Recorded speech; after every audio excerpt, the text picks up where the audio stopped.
नमस्कार दोस्तों, solutions with Sharma के लिए मैं वैभव शर्मा।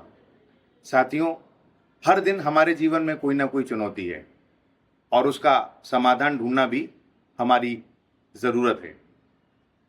आज हम चर्चा करेंगे डिजिटल अरेस्ट। जी हाँ, डिजिटल अरेस्ट। आप देखिए, आए दिन साइबर क्राइम के नए नए मामले हमारे सामने आते हैं और दुर्भाग्यपूर्ण ये है कि अनपढ़ या ऐसे लोग जो बहुत पढ़े लिखे नहीं है, वही नहीं, बड़े बड़े समझदार पढ़े लिखे हुए लोग इसका शिकार हो रहे हैं। अभी हाल ही में 2-4 रोज पहले एक मामला आया है लखनऊ के डॉक्टर हस्बैंड एंड वाइफ का। उनको एक फ़ोन आता है कि वो एक मनी लॉन्ड्रिंग के मामले में इन्वॉल्व हैं। उनका आधार कार्ड उसमें ट्रेस हुआ है और वो दोनों इतने घबरा जाते हैं कि उनको साइबर क्रिमिनल्स उन्हीं के घर में 4 दिन तक डिजिटल अरेस्ट रखते हैं। आप देखिए, एक अजीबोगरीब स्थिति है। 2 डॉक्टर्स हैं, पढ़े लिखे हैं, और इतना ही नहीं, डिजिटल अरेस्ट रखकर उनसे 2 करोड़ 71 लाख यानी 2.71 करोड़ रुपए अपने अकाउंट में इन 3-4 दिनों में ट्रांसफर करा लेते हैं। इतना पैसा जब उनका बैंक से चला जाता है, तब कहीं जाके उनको एहसास होता है कि कहीं वो ठगी का शिकार तो नहीं हो रहे। फिर वो पुलिस को कांटेक्ट करते हैं। जी हाँ, वो ठगी का शिकार हुए थे। हम चाहते हैं अपने आज की चर्चा में कि आप या और कोई भी लोग इस तरह की किसी क्राइम का शिकार ना हो। हमारे साथ एक्सपर्ट हैं सचिन गुप्ता जी, जो साइबर क्राइम की जो बचाव हैं, उनके कारण हैं, उनके बारे में विस्तार से आपको हमको बताएंगे। आप लखनऊ की national Ram Manohar Lohia law university में गेस्ट फैकल्टी हैं। आप Uttar Pradesh police, Himachal police, north eastern police academy समेत तमाम फोर्सेस के ऑफिसर्स को, एडवोकेट्स को, जुडिशियल ऑफिसर्स को ट्रेनिंग देते आ रहे हैं। इसमें लगातार जुड़े हुए हैं। तो आज हमें बताएंगे कि हम और आप ऐसे अपराध से, ऐसे अपराधियों से और इस तरह के नुकसान से कैसे किस तरह बच सकते हैं। स्वागत है सचिन गुप्ता जी। नमस्कार दोस्तों, मेरा नाम सचिन गुप्ता है। मैं कई सारे पुलिस डिपार्टमेंट्स में साइबर क्राइम से related trainings and case solve करने में हेल्प करता हूँ। इसके अलावा मैं साइबर सिक्योरिटी की रिसर्च भी करता रहता हूँ नए नए टॉपिक्स पे। जैसे जैसे क्राइम्स, नए नए टाइप के क्राइम्स आ रहे हैं, उसको कैसे इन्वेस्टिगेट किया जा सकता है, कैसे आम पब्लिक को अवेयर किया जा सकता है। इसके लिए हम लोग डिफरेंट इंजीनियरिंग कॉलेज हैं, स्कूल में भी साइबर क्राइम की रोकथाम के लिए प्रोग्राम करते रहते हैं। सचिन जी, तरह तरह के अरेस्ट, हाउस अरेस्ट हमने सुना था, किसी अपराध को लेकर कोई अरेस्ट हो जाता है, वो आपने सुना था। ये डिजिटल अरेस्ट क्या है? डिजिटल अरेस्ट की अगर हम बात करें, डिजिटल अरेस्ट कई टाइप से आजकल लोगों के पास फ़ोन कॉल है, मैसेजेस हैं, या उनको फेसबुक है, इंस्टाग्राम है, कई स्रोतों के माध्यम से कांटेक्ट किया जाता है। जैसे सपोज अगर हम केसेस की बात करें तो आपके पास एक कॉल आती है और कहा जाता है आपका एयरपोर्ट पे पार्सल आया था जिसमें ड्रग्स या कोकीन या कुछ तरल पदार्थ पाया गया है और आपका उसमें नंबर दिया गया है। फिर आपको हल्के हल्के उसके आगे बात की जाती है। फिर आपके पास एक वीडियो कॉल आती है। अब वीडियो कॉल किसी संबंधित लाइक सीबीआई से आ सकती है, एयरपोर्ट अथॉरिटी से आ सकती है। उधर से वीडियो कॉल आती है कि आपका आधार कार्ड इसमें संकलित पाया गया है जी। अब आपको क्या करना है कि ऐसा ऐसा केस है। अब आपको कुछ वीडियो कॉल करके वो कुछ डॉक्यूमेंट्स, पहले तो अपनी पुलिस वर्दी पहन के वीडियो कॉल करते हैं जिससे आपको सामने वाले विक्टिम को कोई अंदेशा ना हो ये पुलिस से है कि नहीं है। तो पहले कॉल करके कहते हैं, फिर एक नोटिस भेजते हैं। नोटिस भी होता है, एफआईआर भी कई बार होता है। उसमें फिर वही लोग फिर कॉल करते हैं कि आपका ये मामला है, मनी लॉन्ड्रिंग में भी आप फंस रहे हो।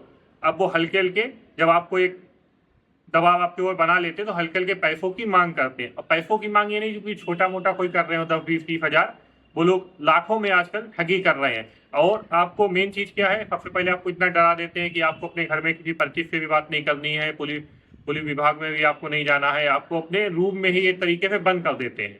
और फिर आपको थोड़े थोड़े टाइम में वीडियो कॉल करते हैं और आप फिर चीज़ें मांगते हैं। आपको बताते भी रहते हैं कि आपका आधार यहाँ पाया जा रहा है, यहाँ आपकी मनी लॉन्ड्रिंग में पाया जा रहा है। फिर आप हल्के हल्के जिसके संग घटना हो रही वो हल्के हल्के डर डर के पैसा ट्रांसफर करना शुरू करता है। और वो इतना ज़्यादा पैसा ट्रांसफर करता है कि पैसा जब ट्रांसफर करते करते वो हो जाता, तब उसको कहीं जाके समझ में आता है कि मैंने ये चीज़ दबाने के लिए की थी, इतना ट्रांसफ़र किया था, फिर उन्होंने कोई नई चीज़ बता दी, उसके लिए मैंने फिर ट्रांसफ़र किया।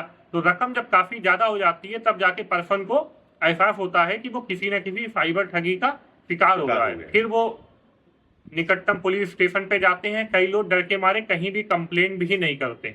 कई सारे केसेस ऐसे भी हैं जिसमें मेरे पास कॉल आई हैं, जब उनको कहा गया कि आप पुलिस में कंप्लेन करिए तो पुलिस में कंप्लेन भी उन्होंने दर्ज नहीं करवाई। जी सचिन जी, ये आपने बताया कि तमाम एजेंसीज के का नाम लेकर उनकी वर्दी पहनकर लोगों को साइबर क्रिमिनल्स ठग रहे हैं, लेकिन क्या कानून की भाषा में या भारतीय कानून में डिजिटल अरेस्ट जैसा कोई प्रावधान है क्या? देखिए, आजकल हम बात करें डिजिटल अरेस्ट शब्द काफ़ी चल रहा है, लेकिन अगर हम अपनी न्याय व्यवस्था में या कानून में बात करें तो डिजिटल अरेस्ट जैसा कुछ नहीं होता है। अगर कोई भी आपके खिलाफ कोई भी केस है आपका कहीं भी पाया गया है तो उसकी पहले थाने में, जो भी आपका लोकल थाना होता है या मान लीजिए अदर जगह भी है तो अदर स्टेट में भी आपके खिलाफ FIR दर्ज होती है। फिर आपके पास एक नोटिस भेजा जाता है कि आप इस दिन फला दिन यहाँ पे पेश होंगे। तो सब कुछ फिजिकल रूप से चलता है, प्लस वीडियो कॉल करके जो आजकल धमकी दी जा रही है या डिजिटल अरेस्ट किया जा रहा है, ऐसा कोई भी न्याय प्रणाली में या आपका इन्वेस्टिगेशन में कोई भी ऐसी चीज नहीं है।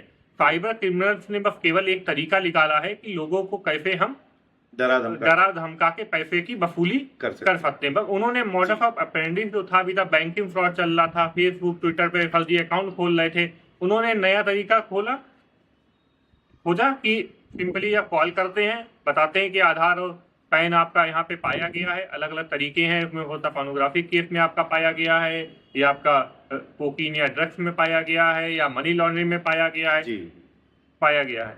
इसमें डर की वजह से लोग ऐसा कर रहे हैं, बल्कि ये जो क्राइम हो रहा है वो पढ़े लिखे लोगों के साथ हो रहा है, ये चिंता। सचिन जी, जैसे पहले भी अभी आपने चर्चा की कि ये पढ़े लिखे लोगों को भी और यंग जनरेशन को भी शिकार बना रहे हैं, लेकिन मैं और हमारे दर्शक ये जानना चाहेंगे वो कौन से लोग होते हैं जिनको ये अपना सॉफ्ट टारगेट बनाते हैं या जल्दी से बना लेते हैं। देखिए, अगर हम डिजिटल अरेस्ट या किसी साइबर क्राइम के टारगेट की बात करें तो वो लोग वल्नरेबल टारगेट देखते हैं डिफरेंट टाइप से, लाइक डॉक्टर्स हो गया, या आपकी किसी कंपनी में GM है, या मान लीजिए कोई चार्टर्ड अकाउंटेंट हो गया, गर्ल्स हो गई, इन चीज़ों लोगों को वो लोग टारगेट करते हैं।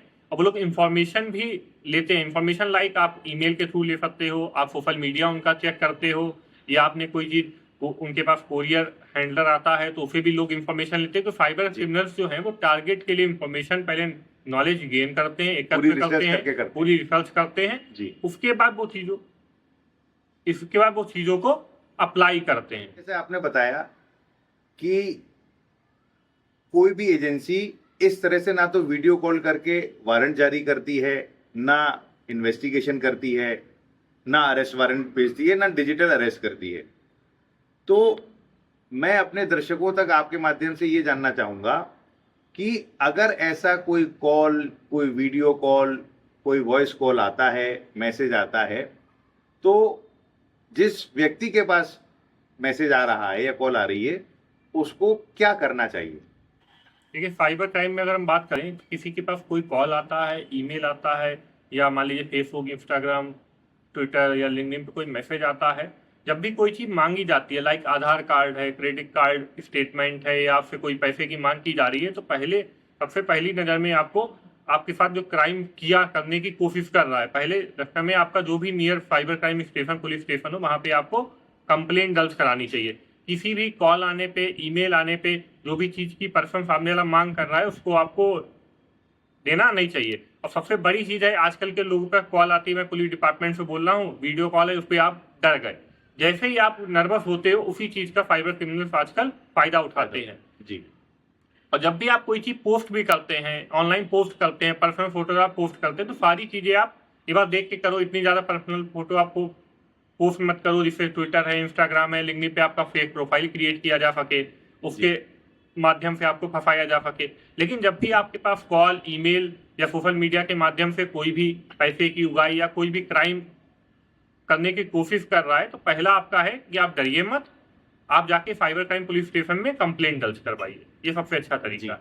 आपने बताया कि अगर कोई फेक कॉल आता है या ऐसा लगता है कि कोई साइबर क्रिमिनल किसी व्यक्ति से कोई इंफॉर्मेशन लेना चाहता है, तो आपने कहा वो ना घबराना चाहिए, ना उसको कोई वाइटल इंफॉर्मेशन शेयर करनी चाहिए, और इसके बाद नियरेस्ट जो पुलिस स्टेशन हो वहाँ जाके इन्फॉर्म करना चाहिए। लेकिन देखने में ये भी आता है कि आम अपराध में और साइबर जो क्राइम है उनकी नेचर में थोड़ा अंतर है। और प्राय यह भी देखा गया है कि थाना पुलिस जो होती है उनमें जो रिपोर्ट दर्ज करने बैठे हैं या for that matter sub inspector हैं या इंस्पेक्टर हैं, वो खुद साइबर इतने इक्विप्ड नहीं होते हैं कि साइबर क्राइम की चीज़ों को समझें और उनको दर्ज करें। तो क्या ऐसा कोई उत्तर प्रदेश पुलिस में या देश की अन्य हिस्सों की पुलिस में ऐसी कोई व्यवस्था है कि वो सीधा अपने अपराध को की जानकारी लेकर पर्टिकुलर साइबर क्राइम थाना या कोई पोर्टल इस तरह की कुछ व्यवस्था है क्या? देखिए, अगर हम कंप्लेंट की बात करें, जैसे अगर हम उत्तर प्रदेश का एग्जाम्पल लें तो हर जगह हर सिटी में एक आपका साइबर क्राइम सेल स्थापित किया जा चुका है, ऑलरेडी रनिंग है। अगर आप ऑनलाइन कंप्लेंट करना चाहते हैं तो इंडियन गवर्नमेंट का ही पोर्टल है cybercrime.gov.in। आप कॉल करना चाहते हैं तो 1930 पे आप कॉल भी कर सकते हैं। आप किसी भी उत्तर प्रदेश पुलिस की साइट पे जाते हैं uppolice.gov.in, आप उस पर भी ऑनलाइन कंप्लेंट कर सकते हैं। हर स्टेट की पुलिस की वेबसाइट है जिस पे आप कंप्लेंट कर सकते हैं। इंडियन गवर्नमेंट में cybercrime.gov.in पे कंप्लेंट कर सकते हैं। 1930 पे भी आप कंप्लेंट कर सकते हैं कॉल करके भी जी। तो कॉल करने का, कंप्लेंट करने का पर्याप्त साधन है। बस आपको थोड़ा सा अवेयर होना है कि आपके पास कोई कॉल आती है, SMS आता है, मेल आती है, तो आपको प्रथम दृष्टया में ही कॉल करनी है। जी, आपको कॉल करनी है या आप अपने नियर जो भी आपका थाना है, साइबर क्राइम सेल है, वहां पे जाके आपको कंप्लेंट करनी है। घबराना नहीं है। साइबर क्रिमिनल घबराने का ही फायदा उठाते हैं। जब आप नर्वस होते हो तो उसी चीज का वो बेनिफिट लेते हैं। बहुत बहुत धन्यवाद सचिन जी, आपने हमको साइबर क्राइम से बचाव की और क्या एहतियात बरतने चाहिए और कहाँ हम अप्रोच कर सकते हैं अगर कोई इस तरह के फ़ोन कॉल्स आते हैं या कोई मैसेज आते हैं, इस बारे में जानकारी दी, हमारे दर्शकों को जानकारी दी। मैं आप सभी से फिर से एक बार गुजारिश करूंगा कि आपके जीवन में और भी कोई समस्या है तो प्लीज़ आप मुझे मेल करें vaibhavjbk@gmail.com। इस पर आप मेल करें। मैं कोशिश करूंगा अपने स्तर पर एक्सपर्ट्स के माध्यम से आपकी समस्या का समाधान कराने के लिए। बहुत बहुत धन्यवाद।